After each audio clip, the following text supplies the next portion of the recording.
Welcome to উড়ান পাঠশালা। প্রত্যেককে উড়ান পাঠশালাতে স্বাগত। তো আমি অভিজিৎ স্যার।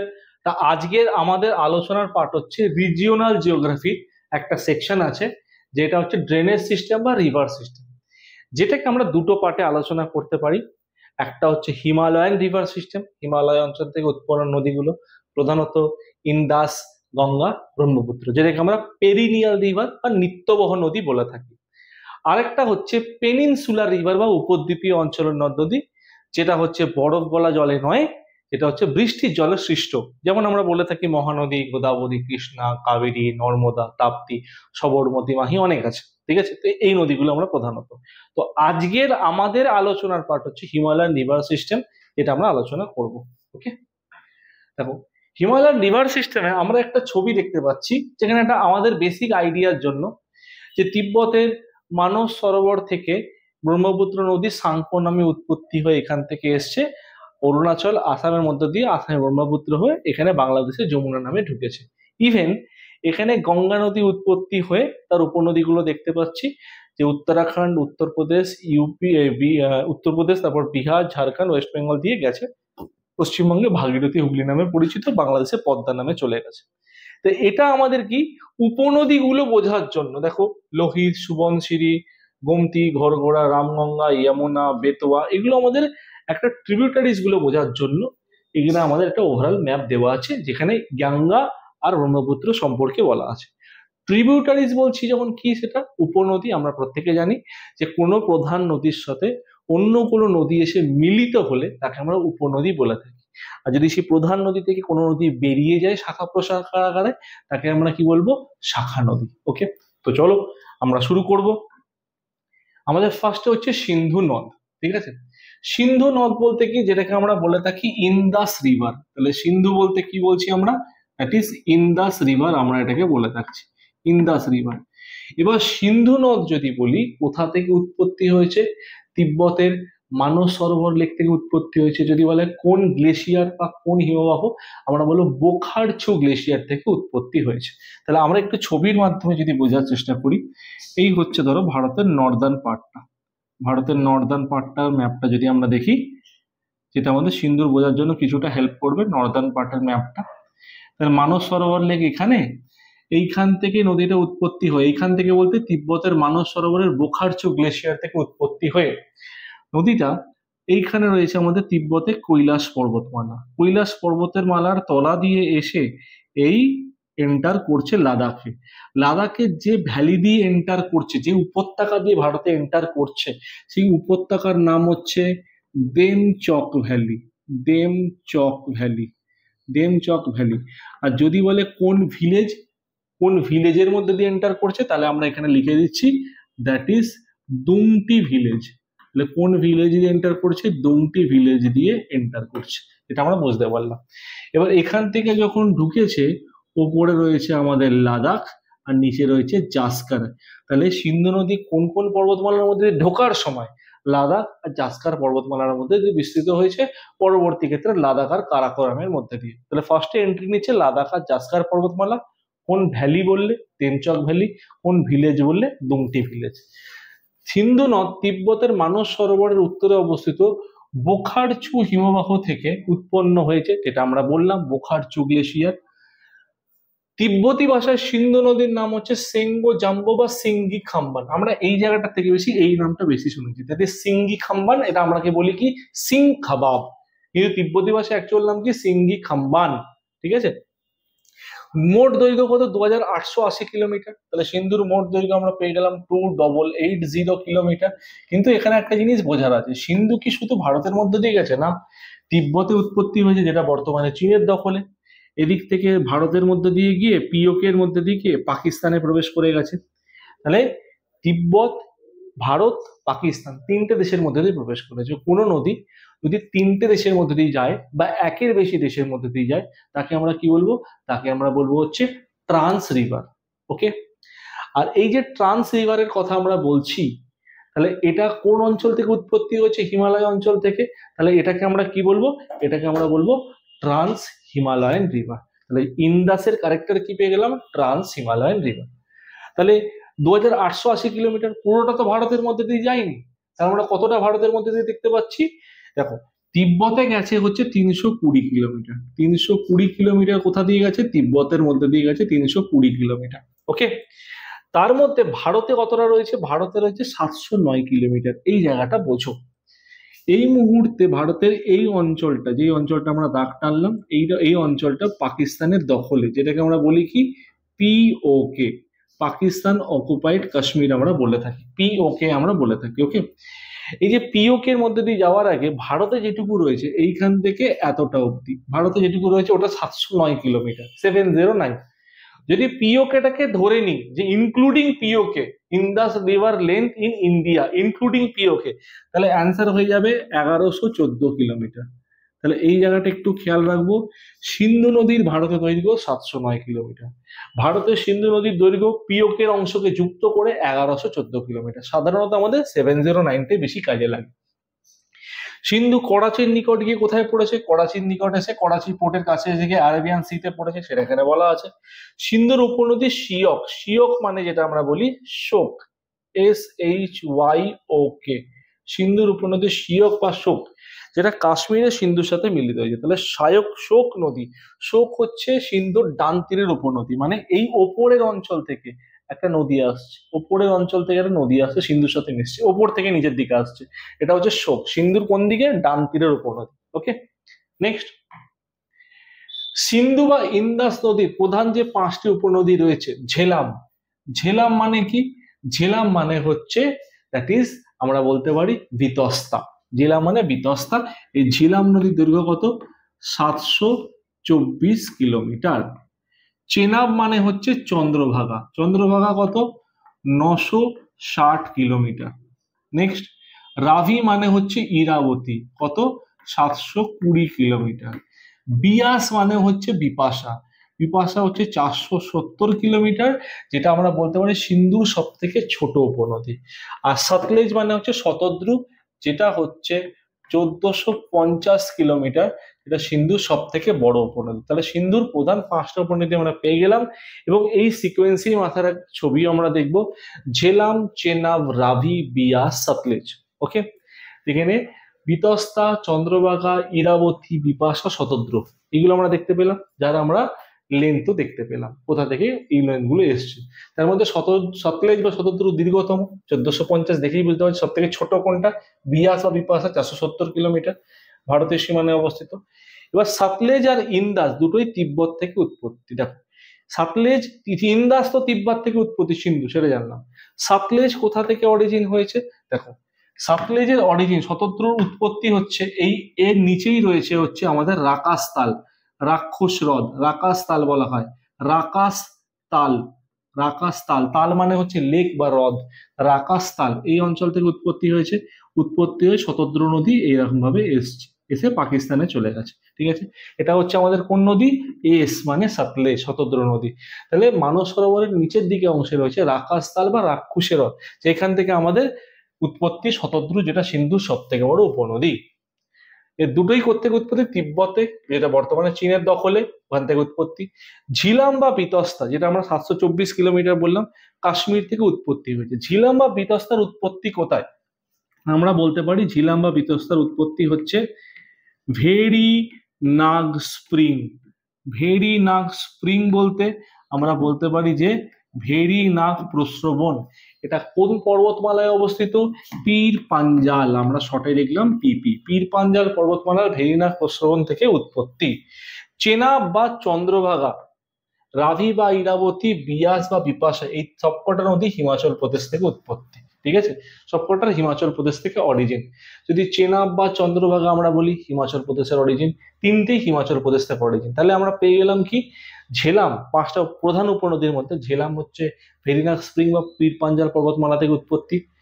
চেনাব বা চন্দ্রভাগা, রাভি, ইরাবতী বা বিপাশা, এই যে নদীগুলো, এটা উৎপত্তি কোথা থেকে, হিমাচল প্রদেশ থেকে। তাহলে 4টে হলো, পড়ে হলো একটা শতদ্রু, যেটা আমরা দেখলাম তিব্বতের রাকাস তাল থেকে। তাহলে অরিজিন পয়েন্ট, লেন্থ আমরা জেনে গেলাম, হয়ে গেল।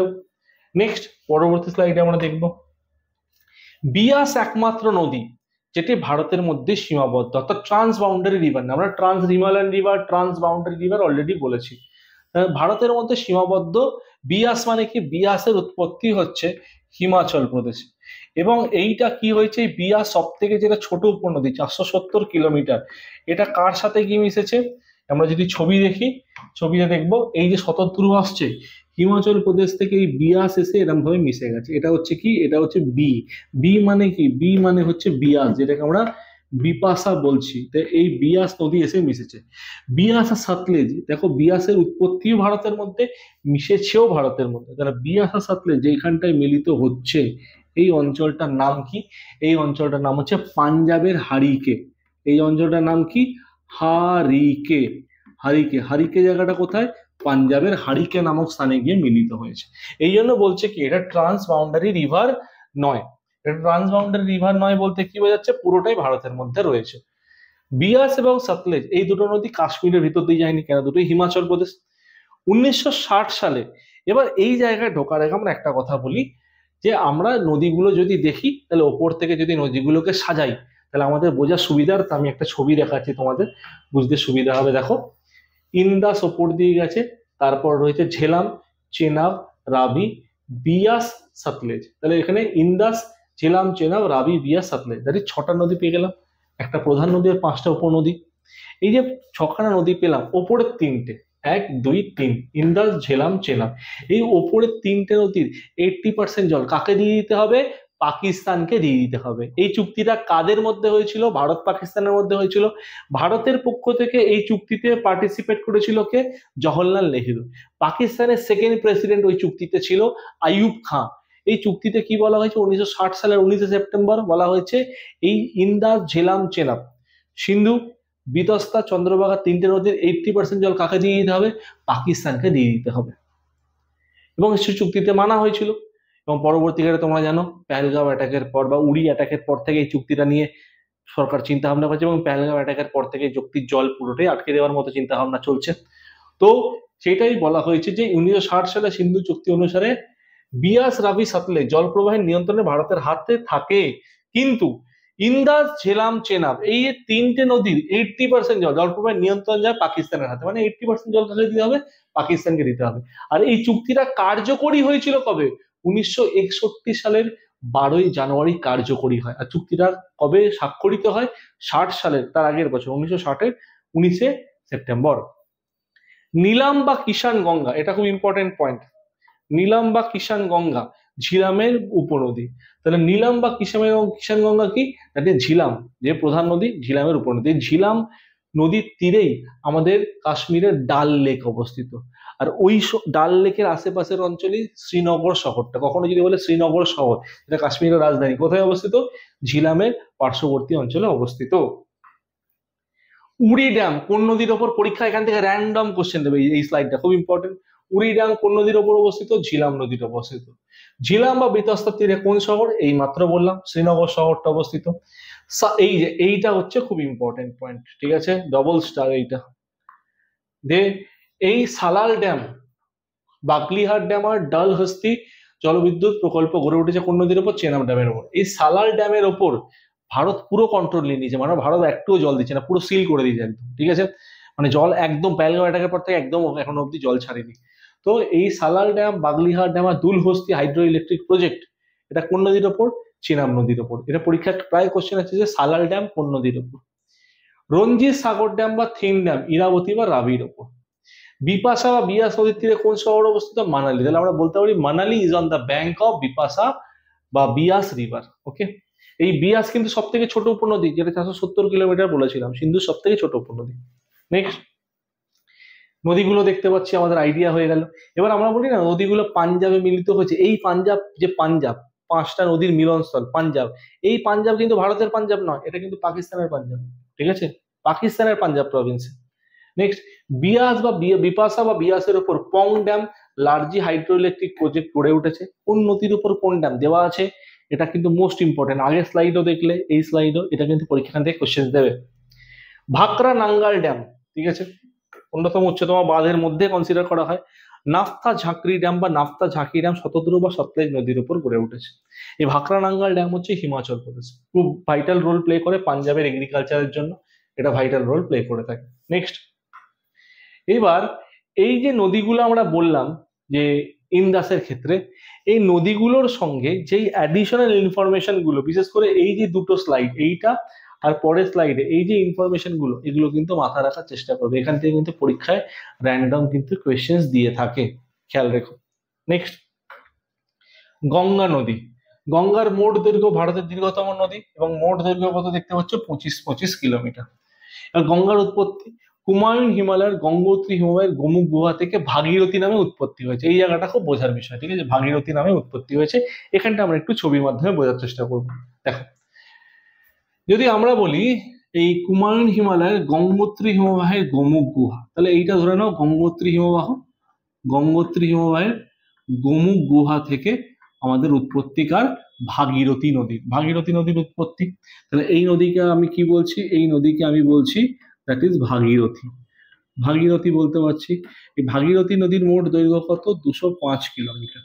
ওকে, তাহলে এই ভাগীরথী নদী ওপর থেকে নিচের দিকে আসছে এবং এইখানে রয়েছে আমাদের আরেকটা হিমবাহ, তার নাম হচ্ছে শতপন্থ গ্লেশিয়ার। তার নাম কি, শতপন্থ গ্লেশিয়ার।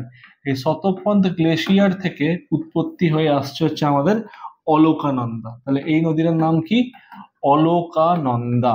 তাহলে অলকানন্দা উৎপত্তি হয়ে আসছে। এই অলকানন্দার দৈর্ঘ্য কত, 195 কিলোমিটার। তাহলে ভাগীরথী আর অলকানন্দা উৎপত্তি স্থল দেখে নিলাম, উত্তরাখণ্ডের ঘটনা। যেখানে এসে দুটো নদী মিলিত হচ্ছে, মিলিত হওয়ার পর একটা সিঙ্গেল নদী বেরিয়ে চলেছে। যেই অঞ্চলটায় মিলিত হলো এই অঞ্চলটার নাম হচ্ছে দেবপ্রয়াগ। তাহলে কোন অঞ্চলে ভাগীরথী আর অলকানন্দা মিলিত হয়েছে, দেবপ্রয়াগ। ঠিক আছে, ভারতের 5টা প্রয়াগের মধ্যে 1 নম্বর। তো প্রথম প্রয়াগ যদি বলি আমরা বিষ্ণুপ্রয়াগ, তারপরে যদি বলি আমরা বিষ্ণুপ্রয়াগের পর কে আছে, দ্যাট ইজ আমাদের পরবর্তী ক্ষেত্রে দেখতে পাই আমরা নন্দপ্রয়াগ, কর্ণপ্রয়াগ, রুদ্রপ্রয়াগ, দেবপ্রয়াগ। এই যে দেবপ্রয়াগ ভারতের 5ম প্রয়াগ। এই দেবপ্রয়াগের ক্ষেত্রে আমরা কি দেখবো, দেবপ্রয়াগে ভাগীরথী আর অলকানন্দা যে মিলিত হওয়ার ফলে মিলিত রূপটা কি নামে পরিচিত, মিলিত রূপটা হচ্ছে গঙ্গা নামে পরিচিত। তাহলে গঙ্গা যেটা আমরা বলি, সেই দুটো নদীর মিলিত প্রবাহ, দ্যাট ইজ ভাগীরথী আর অলকানন্দা। আমরা যেটা বলি গঙ্গোত্রী হয় গোমুখ গুহা থেকে গঙ্গার উৎপত্তি, তা কিন্তু নয়। ওখানে ভাগীরথী নদীর উৎপত্তি, সেই নদীটা অলকানন্দার সাথে দেবপ্রয়াগে মিলিত হওয়ার পর তার নামকরণ হয়েছে, কি নামকরণ হয়েছে, গঙ্গা। কেন বলা হয় যে ভগীরথ শঙ্খ বাজিয়ে ডেকেছিল, এইখানে এসে দুটো নদী মিলনের ফল এইখান থেকে নাম হয়ে গেছে আমাদের গঙ্গা। ক্লিয়ার এটা? তাহলে উৎপত্তি স্থল বা অরিজিনটা আমরা বুঝতে পারলাম, লেন্থ গুলো মাথায় রাখবে। এবার কি বলছে, হুমায়ুন হিমালয়ের গঙ্গোত্রী হিমবাহের গোমুখ গুহা থেকে ভাগীরথী নামে উৎপত্তি। তাহলে গঙ্গার উৎপত্তি গঙ্গোত্রী থেকে হয়নি, ভাগীরথীর উৎপত্তি হয়েছে। কিন্তু কি নামে হয়েছে, গঙ্গা উৎপত্তি হয়েছে ভাগীরথী নামে, তারপর গঙ্গা নামে প্রবাহিত হয়েছে। দেবপ্রয়াগে যেটা আমরা বললাম, দেবপ্রয়াগ কি বলছে, মন্দাকিনী অলকানন্দার সাথে মিলিত হয়েছে। ঠিক আছে, দেবপ্রয়াগে মন্দাকিনী অলকানন্দার সাথে নাম, দেবপ্রয়াগে মাথায় রাখবে ভাগীরথী অলকানন্দার সাথে মিলিত হয়েছে দেবপ্রয়াগে। ঠিক আছে, ভাগীরথী অলকানন্দার সাথে মিলিত হয়েছে। এবং তাহলে মন্দাকিনী অলকানন্দার সাথে সাথে মিলিত হয়েছে, সেটাও আমরা একটু দেখে নিই। তাহলে এই যে আমরা বলবো মন্দাকিনী, এই মন্দাকিনী নদী হচ্ছে এইখানে যদি আমরা দেখি, এটা হচ্ছে আমাদের কেদারনাথ। এটা হচ্ছে আমাদের কেদারনাথ। কেদারনাথ থেকে একটা নদী আসছে, এই নদীটার নাম হচ্ছে আমাদের মন্দাকিনী। এই নদীটার নাম হচ্ছে মন্দাকিনী। তাহলে মন্দাকিনী যে নদীটা আসছে কার সাথে মিলিত হলো, এটা কোন নদী, এই যে অলকানন্দা। তাহলে অলকানন্দার সাথে মন্দাকিনী যেখানটায় মিলিত হচ্ছে, ভারতের 4 নম্বর প্রয়াগ তৈরি হয়েছে। কি নাম সেই প্রয়াগের, রুদ্রপ্রয়াগ। তাহলে এটা হচ্ছে আমাদের রুদ্রপ্রয়াগ। তাহলে আমরা যে প্রয়াগের কথা বলি না, কোন দুটো নদীর মিলিত প্রবাহ, সেটা আমরা বুঝতে পারলাম, রুদ্রপ্রয়াগ। প্রয়াগ কথার অর্থ কি, মানে মিনিং অফ প্রয়াগ, প্রয়াগ মানে হচ্ছে দুটো নদীর মিলনস্থল, যেখানে দুটো নদী মিলছে সেখানে প্রয়াগ বলবো। তারপর যে কোনো নদী মিলে গেলে বলবো না, গঙ্গার সাথে মিলতে হবে। ঠিক আছে, তাহলে আমরা প্রয়াগ বা মিলনস্থল বলতে পারবো। হয়ে গেল আমাদের, দ্যাট ইজ রুদ্রপ্রয়াগ। তাহলে আমাদের যদি এই জায়গাটায় যেটা আমরা রেকটিফাই করলাম সেটা যদি আমরা দেখি, তাহলে আমরা দেখলেই বুঝতে পারবো যে দেবপ্রয়াগে, তাহলে মন্দাকিনী অলকানন্দা যদি মিলিত হয়েছে, যেটা আমরা দেখলাম, তাহলে এই দুটো মন্দাকিনী প্লাস অলকানন্দা, মন্দাকিনী প্লাস অলকানন্দা আমরা ইজিলি বলে দেবো সমান সমান রুদ্রপ্রয়াগ। যেটা আমরা কি দেখলাম, রুদ্রপ্রয়াগ। হয়ে গেল। রুদ্রপ্রয়াগে মন্দাকিনী অলকানন্দা মিলিত হয়েছে, পরের লাইনে তোমরা দেখতে পাচ্ছ, যেটা আমরা ছবির মাধ্যমেও দেখলাম। নেক্সট, ভাগীরথী নদীর ওপর তেহেরি ড্যাম গড়ে উঠেছে এবং কোটেশ্বর ড্যাম রয়েছে। তেহেরি ড্যাম যেটা ভারতের উচ্চতম ড্যাম, যার হাইট হচ্ছে 260.5 মিটার। এটা তেহেরি গাড়োয়াল হিমালয় রয়েছে, যার হাইট কত 260.5 মিটার। মোস্ট ইম্পর্টেন্ট, এই যে ভাগীরথী নদী আসছে বেঁকে, ওই ভাগীরথী নদী যেখানে আসছে এই গঙ্গোত্রী থেকে, এই এই যে বাঁকের মুখটা, এই বাঁকের মুখটায় তেহেরি ড্যাম গড়ে উঠেছে। ওকে, গঙ্গোত্রী থেকে হরিদ্বার পর্যন্ত, তাহলে গঙ্গাকে কি বলা হয়? আদর্শ নদী। কেন গঙ্গাকে আদর্শ নদী বলা হয়, আইডিয়াল রিভার কেন বলা হয়? তার কারণ হচ্ছে গঙ্গার মধ্যে তিনটে প্রবাহ দেখা যায়।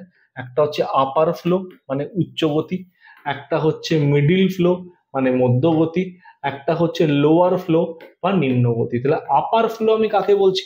আপার ফ্লো উচ্চ গতি। কোথা থেকে কোথায়? আপার ফ্লো হচ্ছে গঙ্গোত্রী থেকে হরিদ্বার। কি বললাম? গঙ্গোত্রী থেকে হরিদ্বার 320 কিলোমিটার, যেটা হচ্ছে উচ্চগতি। গঙ্গোত্রী থেকে হরিদ্বার 320 কিলোমিটার গঙ্গার উচ্চগতি। যদি নিম্ন গতির কথা বলি, লোয়ার ফ্লো। লোয়ার ফ্লো কোথায় কি? আগে মিডিল ফ্লোটা বুঝে নি। মিডিল ফ্লো হচ্ছে গঙ্গোত্রী থেকে হরিদ্বার হচ্ছে উচ্চগতি, হরিদ্বার থেকে ঝাড়খণ্ডের রাজমহল পাহাড়, এটা কি হয়ে গেল আমাদের মধ্যগতি। লেন্থ মনে রাখার প্রয়োজন নেই, কিন্তু বার করবো কি করে দেখবো আমরা। নিম্ন গতি কোথায়? রাজমহল পাহাড় থেকে বঙ্গোপসাগর। রাজমহল পাহাড় থেকে বঙ্গোপসাগর হচ্ছে 550 কিলোমিটার। তাহলে আমরা উচ্চ গতি পেলাম, নিম্ন গতি পেলাম, লোয়ার ফ্লো আপার ফ্লো পেয়ে গেছি। মিডিল ফ্লো কত? Simple, 25 total length minus 320 plus 550, minus 320 plus 550, যদি বিয়োগ করি অ্যাপ্রক্স 1655 সামথিং এরকম হবে, যেটা হচ্ছে আমাদের মিডিল ফ্লো আমাদের বেরিয়ে যাবে। আমাদের মিডিল ফ্লো লেন্থ মনে রাখার দরকার নেই, পরীক্ষা আমরা বার করবো, সব লেন্থ মুখস্থ করতে যাবো না, ঠিক আছে? হয়ে গেল। হরিদ্বার থেকে গঙ্গা সমভূমিতে অবতরণ করেছে, তাহলে গঙ্গার উচ্চগতি বা পার্বত্য প্রবাহ কত অব্দি? হরিদ্বার থেকে। এই জন্য হরিদ্বারে গঙ্গার এত জলের ফ্লো, চেন দিয়ে বেঁধে রাখা হয় কেন? লোকে চেন ধরে স্নান করে কেন? কেন জলের ফ্লো অতিরিক্ত, তুমি যদি চেন ছাড়া নামো সমস্ত মতো ভাসিয়ে নিয়ে বেরিয়ে চলে যাবে, জলের কারেন্ট এত বেশি থাকে। ক্লিয়ার? নেক্সট, গঙ্গা এলাহাবাদের নিকট। গঙ্গার প্রধান উপনদী যমুনার সাথে মিলে, তাহলে গঙ্গার প্রধান উপনদীর নাম কি? যমুনা। এটা যখন ইংলিশে লিখবো ইয়ামুনা লিখবো, কিন্তু যে লিখলেই যমুনা, যে লিখলেই বাংলাদেশ হয়ে যাবে, কিন্তু যে ব্রহ্মপুত্র বাংলাদেশের যমুনা নামে পরিচিত। আর ভারতে কিন্তু গঙ্গার ডান তীরের প্রধান উপনদী ইয়ামুনা। এই ইয়ামুনার লেন্থ কত? ইয়ামুনার লেন্থ হচ্ছে 1376 কিলোমিটার। মাথায় রাখবে, গঙ্গার সব থেকে বড় উপনদী। আর কোন তীরের উপনদী? ডান তীরের উপনদী। হয়ে গেল আমাদের। এই গঙ্গা যমুনা সরস্বতী তিনটে যেখানে মিলিত হয়েছে, সেটা ত্রিবেণী সঙ্গম। ত্রিবেণী মানে তিনটে। কোথায় মিলিত হচ্ছে? এলাহাবাদ। তার বর্তমান নাম কি? প্রয়াগরাজ। কিছুদিন আগে দেখলাম আমরা 12 বছর অন্তর এখানে কুম্ভ মেলা হয়, 144 বছর অন্তর এখানে মহাকুম্ভ হয়। কিছুদিন আগে দেখলাম যে গঙ্গার এখানে কি হয়েছে, গঙ্গার এখানে আমাদের এই ত্রিবেণী সঙ্গমে এলাহাবাদে মহাকুম্ভ হয়েছিল 144 বছর পর। এখানেই প্রতি 12 বছর অন্তর কুম্ভ মেলা এবং মহাত্মা গান্ধীর অস্থি বিসর্জন এখানে দেওয়া হয়েছিল, গান্ধীজির অস্থি বিসর্জন এখানে দেওয়া হয়েছিল। ওকে, গঙ্গার নিম্নগতি যেটা আমরা দেখলাম লোয়ার ফ্লো, রাজমহল পাহাড় থেকে পশ্চিমবঙ্গে প্রবেশ করেছে, কিছু দূর প্রবাহিত হয়ে মুর্শিদাবাদের ধুলিয়ানের কাছে ভাগীরথী ও পদ্মা নামে একটি দুটি শাখায় বিভক্ত। এটা বুঝি। গঙ্গা এন্টার করলো পশ্চিমবঙ্গে, কিছু দূর যাওয়ার পর একটা শাখা বাংলাদেশে চলে গেল পদ্মা নামে, একটা শাখা পশ্চিমবঙ্গের মধ্যে প্রবাহিত হলো, ওপরের দিকটা ভাগীরথী এবং নিচের দিকটা হুগলি, তাহলে ভাগীরথী হুগলি নামে প্রবাহিত হলো। তাহলে পশ্চিমবঙ্গে ভাগীরথী হুগলি নদী দৈর্ঘ্য, পশ্চিমবঙ্গে গঙ্গাটাই কিন্তু ভাগীরথী হুগলি নামে পরিচিত মুর্শিদাবাদের ধুলিয়ানের থেকে। এই পশ্চিমবঙ্গে ভাগীরথী হুগলির দৈর্ঘ্য দ্যাট ইজ 520 কিলোমিটার। ওকে, আমরা এই সেন্সে একটা জিনিস এখানে বোঝার চেষ্টা করব যে গঙ্গা কটা স্টেটের মধ্যে দিয়ে গেছে, কটা স্টেটের মধ্যে দিয়ে গঙ্গা গেছে। এক হচ্ছে উত্তরাখণ্ড, তারপর হচ্ছে উত্তরপ্রদেশ, তারপর হচ্ছে বিহার, তারপর হচ্ছে ঝাড়খণ্ড, তারপর হচ্ছে ওয়েস্ট বেঙ্গল। উত্তরাখণ্ডে গঙ্গা গেছে কত কিলোমিটার? 110 কিলোমিটার।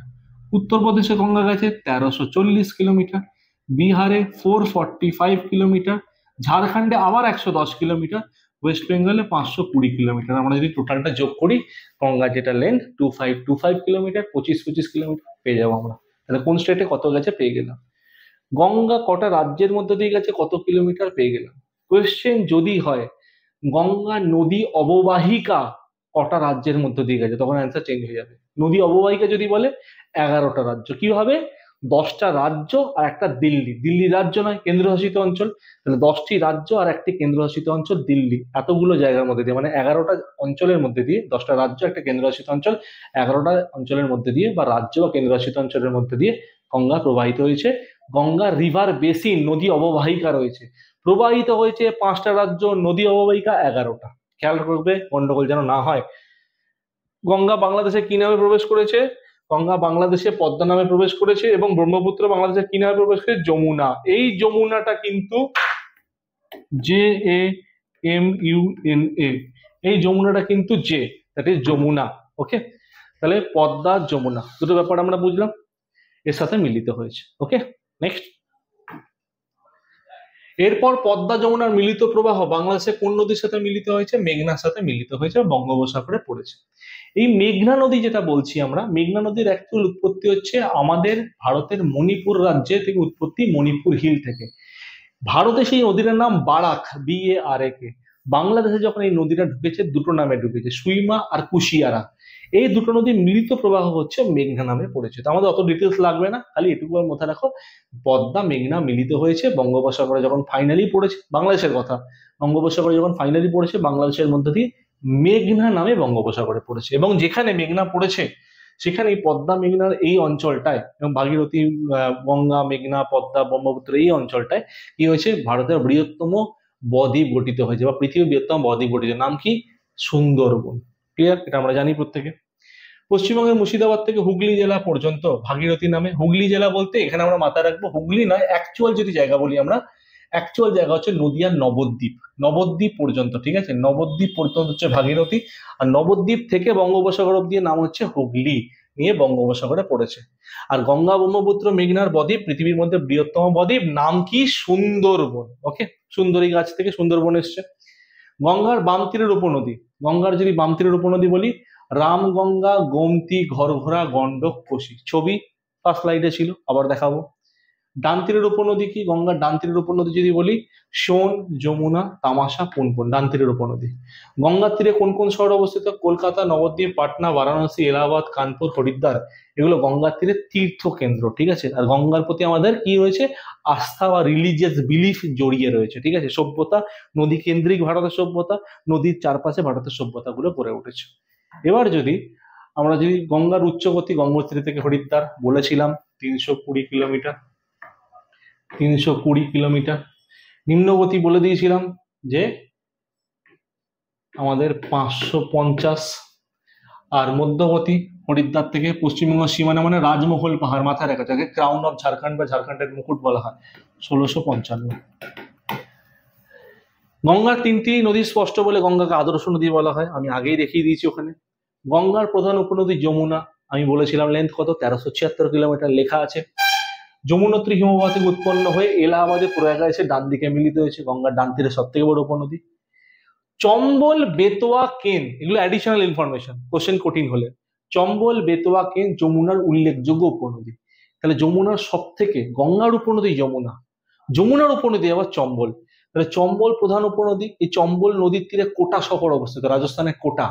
এই যে চম্বলের কথা বলছি, চম্বলের দৈর্ঘ্য কত? মাথায় রেখো, 1024 কিলোমিটার, 1024 কিলোমিটার। তাহলে গঙ্গা যাচ্ছে, গঙ্গা যাচ্ছে, গঙ্গা, গঙ্গার ডান তীরের উপনদী হচ্ছে যমুনা, যমুনার সাথে আবার যমুনার উপনদী হচ্ছে চম্বল, আবার চম্বলের উপনদী হচ্ছে বানাস। তাহলে গঙ্গা জানি 2525, যমুনা জানি 1376 কিলোমিটার, চম্বল হচ্ছে 1024 কিলোমিটার, এখানে যদি বলি বানাস, BANAS, বানাস 512 কিলোমিটার। লেন্থ গুলো, কানেকশনস গুলোকে মাথায় রাখতে হবে। তাহলে যমুনার তীরে অবস্থিত ভারতের রাজধানী দিল্লি। তাহলে দিল্লি কার তীরে অবস্থিত? যমুনার তীরে, ঠিক আছে। তাজমহল দেখতে পাবে তাও। নেক্সট, চম্বল নদী মধ্যপ্রদেশ থেকে উৎপত্তি হয়েছে, মধ্যপ্রদেশের কোন জায়গা? যদি কোশ্চেন ডিটেলসে যায়, বিন্ধ্য পর্বত থেকে উৎপত্তি হয়েছে, বিন্ধ্য পর্বত থেকে উৎপত্তি হয়ে চম্বল মধ্যপ্রদেশ, রাজস্থান, উত্তরপ্রদেশে গিয়ে যমুনার সাথে মিশে গেছে। তাহলে রাজস্থানের মধ্যে দিয়ে উত্তরপ্রদেশে গিয়ে যমুনার সাথে মিলিত হয়েছে। একটু আগেই বললাম, কোটা শহর রাজস্থানে, চম্বলের তীরে অবস্থিত। চম্বলের ওপর 3টে গুরুত্বপূর্ণ প্রজেক্ট আছে, কি কি? গান্ধী সাগর ড্যাম, রানা প্রতাপ সাগর ড্যাম, জওহর সাগর ড্যাম, চম্বল নদীর উপর অবস্থিত। মোস্ট ইম্পর্টেন্ট পয়েন্ট, আসার মতো জায়গা এটা। বানাস, সিপ্রা, মেজ চম্বলের উপনদী। দেখো এখানে বলেছিলাম চম্বলের উপনদীকে বানাস, 512 কিলোমিটার, এখানে এসে গেছে বানাস। কার উপনদী? চম্বলের। বানাস, সিপ্রা, মেজ। বানাসের কথা বলেছিলাম 512 কিলোমিটার। লেন্থ গুলোকে মাথায় রাখতে হবে।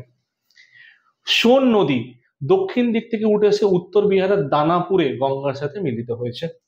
মধ্যপ্রদেশের ইন্দোপুরি ব্যারেজ সোন নদীর উপর অবস্থিত। এগুলো অ্যাডিশনাল ইনফরমেশন যতটা সম্ভব মাথায় রাখার চেষ্টা করবো, কারণ এসএলএসটি এক্সাম আমাদের লাগবে সাপোর্ট সিস্টেম হিসাবে।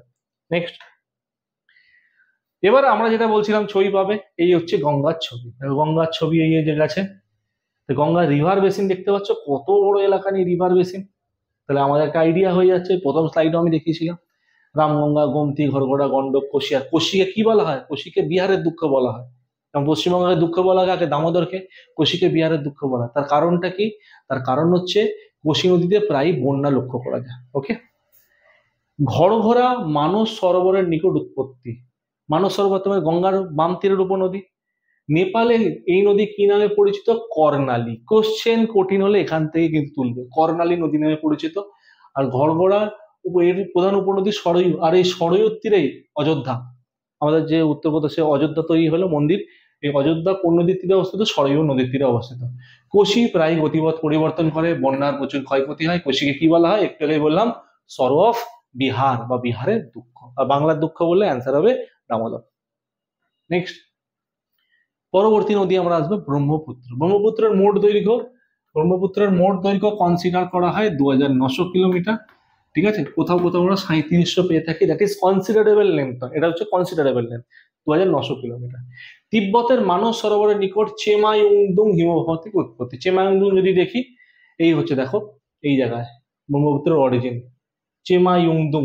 চেমাইউংদুং থেকে উৎপত্তি, তিব্বতের মানস সরোবরের ডান দিকে চেমাইউংদুং থেকে উৎপত্তি এই নদী। তিব্বতে ব্রহ্মপুত্রকে কি বলা হয়? সাংপো নামে ডাকা হয়, সাংপো। ঠিক আছে, আর এই সাংপো বলতে যদি ইংলিশে বলি, সাংপো, PSANGPO, সাংপো। সাংপো কথার অর্থ কি? সাংপো কথার অর্থ হচ্ছে পিউরিফায়ার, পরিশ্রুত জল, ফিল্টার্ড ওয়াটার। ঠিক আছে, সাংপো কথার অর্থ কি? পিউরিফায়ার। হয়ে গেল আমাদের। চীনে বা চায়নায় এই নদীকে কি বলা হয়? ইয়ারলুং জাংবো। এই জাংবোটাই হচ্ছে সাংপো। ওরা জাংবো বলে, তিব্বতের একে সাংপো বলে। অরুণাচল প্রদেশে কি নামে পরিচিত? দিহং। অরুণাচল প্রদেশে কি নামে পরিচিত? দিহং, পরীক্ষায় খুব দেয় দিহং। এবং অরুণাচল প্রদেশে একটা ট্রাইব রয়েছে, তার নাম হচ্ছে বোরো ট্রাইব, বোরো, BODO, বোরো ট্রাইব। এই ব্রহ্মপুত্র নদীকে কি বলা হয়? ব্রহ্মপুত্রকে বলা হয় বুরলুং ভুতুর বা ভুল্লাম বুথুর। বুরলুং ভুতুর বা ভুল্লাম বুথুর নামে বলা হয়। ভুল্লাম বুথুর মানে কি? Making a gargling sound. মানে কি?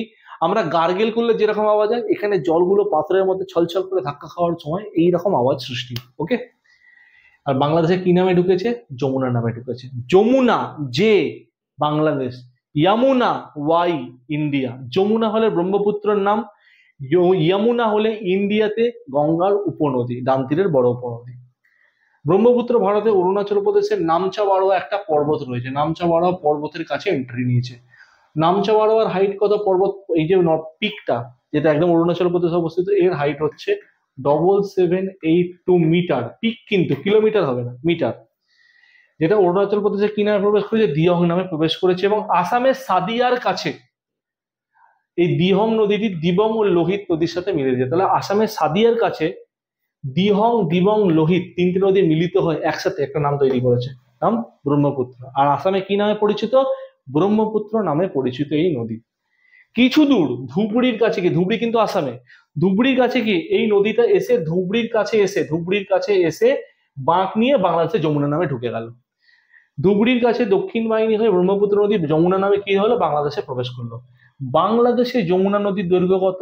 205 কিলোমিটার। তাহলে বাংলাদেশে যমুনা নামে নদীর দৈর্ঘ্য কত? 205 কিলোমিটার।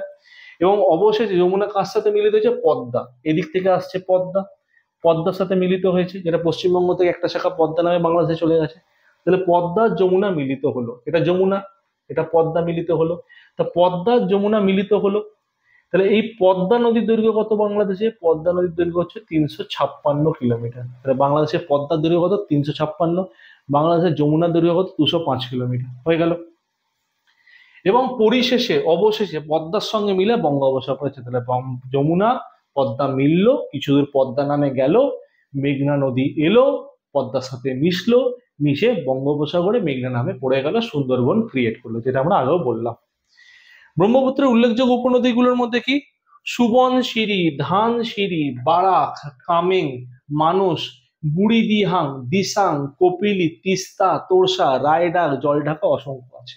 আমরা যদি একটু স্পেসিফাই করে বলে দিই, মন দিয়ে শুনে নাও, যে ব্রহ্মপুত্রের উপনদীগুলোকে দুটো ভাগে ভাগ করছি। দুটো ভাগে ভাগ করছি বলতে কি কি দুটো ভাগে, আমি যদি এখানে দেখে নিই, একটা হচ্ছে লেফট ব্যাংক, একটা হচ্ছে রাইট ব্যাংক। লেফট ব্যাংক মানে কি বাম তীরের উপনদী, রাইট ব্যাংক মানে ডান তীরের উপনদী। এই নদী আসছে। ডান তীরের উপনদী কোনগুলো? সুবনশিরি, মানস, তিস্তা, কামেং, KAMENG, কামেং, ছোট ছোট করে নোট ডাউন করে নেবে। কামেং, সুবনশিরি, মানস, তিস্তা, কামেং, সংকোষ, রায়ডাক, জলঢাকা, এগুলো হচ্ছে ডান তীরের উপনদী। বাম তীরে বলি কি?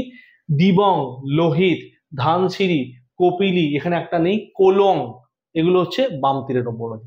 ওই নদীগুলো যেটা আগে আমরা দেখলাম টোটাল উপনদী লেখা আছে, এটাকে আমরা ডান তীর বাম তীর করে ছবিতেও আছে, যেগুলো অ্যাডিশনাল আমি বলে দিলাম, সেটাকে দুভাগে ভাগ করে দিলাম। ডিব্রুগড়, তেজপুর, গুয়াহাটি তিনটেই আসামে ব্রহ্মপুত্র তীরে অবস্থিত। ব্রহ্মপুত্রের অববাহিকা মাজুলি দ্বীপ, মাজুলি বৃহত্তম নদী গঠিত দ্বীপ মাজুলি, যেটা নদী গঠিত দ্বীপ। মাজুলি দ্বীপ ভারতের প্রথম দ্বীপ জেলা এবং পৃথিবীর সব থেকে বড় নদী গঠিত দ্বীপ। এই মাজুলি দ্বীপ যদি বলি, এরিয়া কত? মাজুলির এরিয়া হচ্ছে, আমরা বলতে পারবো, আমি এখানে লিখে দিলাম 352 স্কোয়ার কিলোমিটার, 352 স্কোয়ার কিলোমিটার হচ্ছে মাজুলি। ওকে, 352 বর্গ কিলোমিটার। নেক্সট, ভূপেন হাজারিকা সেতু বা ঢোলা সাদিয়া সেতু। অ্যাকচুয়াল আসামের ঢোলা আর সাদিয়া অঞ্চলকে কানেক্ট করেছে কে? এই আমাদের ভূপেন হাজারিকা সেতু বা ঢোলা সাদিয়া সেতু। নাম ছিল হচ্ছে ঢোলা সাদিয়া, দুটো অঞ্চলকে কানেক্ট করেছে, তাই নাম হচ্ছে ঢোলা সাদিয়া সেতু। এইটা আসামের একজন বিখ্যাত সিঙ্গার ভূপেন হাজারিকা, তার নামে এই সেতুটার নামকরণ করেছে, বাংলা গানও অনেক গেয়েছে। তাহলে ভূপেন হাজারিকা সেতু হলো আসাম রাজ্যের লোহিত নদীর ওপর নির্মিত একটি সেতু। এটি ভারত তথা দক্ষিণ এশিয়ার দীর্ঘতম সেতু, যার দৈর্ঘ্য হচ্ছে কি 9.15 কিলোমিটার, দীর্ঘতম সেতু। এই সেতু প্রতিবেশী দুই রাজ্য আসাম আর অরুণাচলকে কানেক্ট করেছে, আসাম থেকে অরুণাচলকে এই জায়গাটাকে কানেক্ট করেছে। এবং এখানে আরো একটা ব্রিজের কথা বলা আছে, আমি বলে দিই। এখানে আরেকটা ব্রিজ দেখা যায়, সরাইঘাট ব্রিজ দেখা যায়, ইম্পর্টেন্ট নয় অতটা, মাথায় রেখো। মেন একটা গুরুত্বপূর্ণ ব্রিজ হচ্ছে বগিবিল ব্রিজ।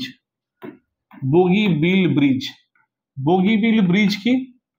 বগিবিল ব্রিজ হচ্ছে দুতলা ব্রিজ, 2 স্টোরি ব্রিজ, ওপর দিয়ে গাড়ি চলছে, নিচ দিয়ে ট্রেন চলছে, দুতলা ব্রিজ, ঠিক আছে। এটা হচ্ছে সেকেন্ড লংগেস্ট।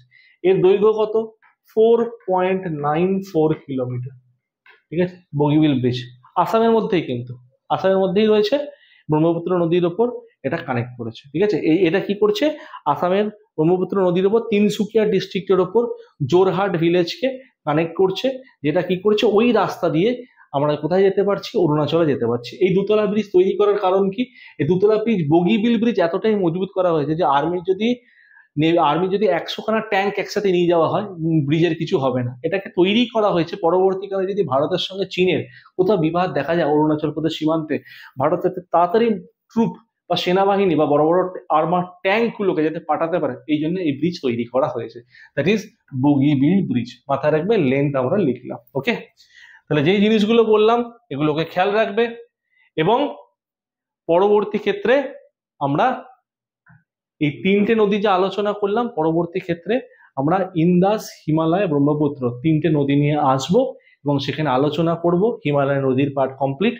তোমরা প্রত্যেকে এই চ্যানেলটাকে সাবস্ক্রাইব করে রেখো, নিচে সাবস্ক্রাইব বাটন ক্লিক করে নিও, এবং এই অ্যাপসের লিঙ্ক, মানে উড়ান পাঠশালা, এই অ্যাপসের লিঙ্ক তোমরা ডেসক্রিপশন বক্সে পেয়ে যাবে। প্রত্যেকে অ্যাপসটাকে ডাউনলোড করে নিও। সমস্ত SLST নোটস, সমস্ত এক্সামের নোটস তোমরা ডেফিনেটলি পেয়ে যাবে, এবং সেটা সম্পূর্ণ ফ্রি অফ কস্ট। সেখানে কোনো পেমেন্টের প্রসেস নেই, এখানে কোনো রকম তোমাদের টাকা পয়সা দেওয়ার কিচ্ছু প্রয়োজন নেই। এটা ডাউনলোড করে নিও, এবং হেল্পলাইন নাম্বার নিচে দেওয়া আছে, দেখতে পাচ্ছ। যদি কোনো রকম তোমাদের মধ্যে কনফিউশন ক্রিয়েট হয় যে কি করব, কিভাবে করব, তোমরা আমাদের হেল্পলাইন নাম্বারে কন্ট্যাক্ট করে নিও। এনি কাইন্ড অফ হেল্প তোমরা অ্যাপস থেকেও পেয়ে যাবে, হেল্পলাইন নাম্বার থেকেও পেয়ে যাবে। ওকে, আই হোপ ক্লিয়ার প্রত্যেকে। Thank you.